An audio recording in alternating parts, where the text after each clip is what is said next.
We have been working very intensively during this quarter, trying to reduce our fixed and variable costs to retain our cash position to the extent possible.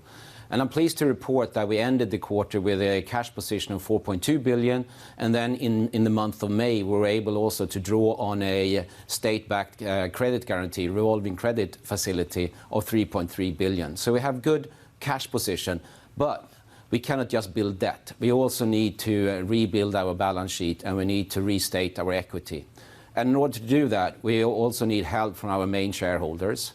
So therefore, we are now in active and constructive dialogue with the state of Sweden and the state of Denmark, trying to find a recapitalization plan for our company to secure that we can continue to maintain as a main provider of aviation infrastructure in the Scandinavian region.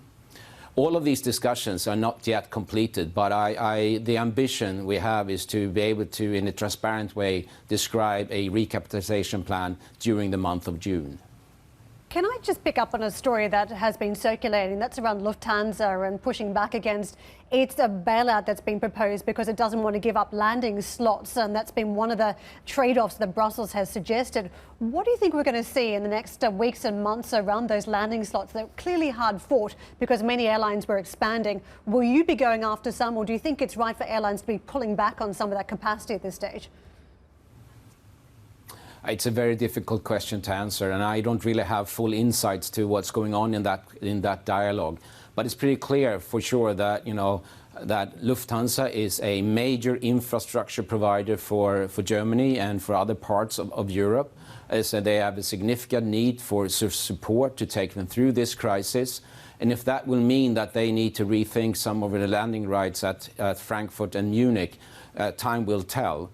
But I think it's clear that the crisis or this situation that aviation is actually experienced at the moment is not due to the fault of a single carrier that has misbehaved or managed poorly. It's driven by a situation where this pandemic has caused governments to close their borders and actually make it impossible for us to conduct our business. Therefore, it's also needed that governments step in and try to help to restore this industry to something similar to what it was before the COVID-19.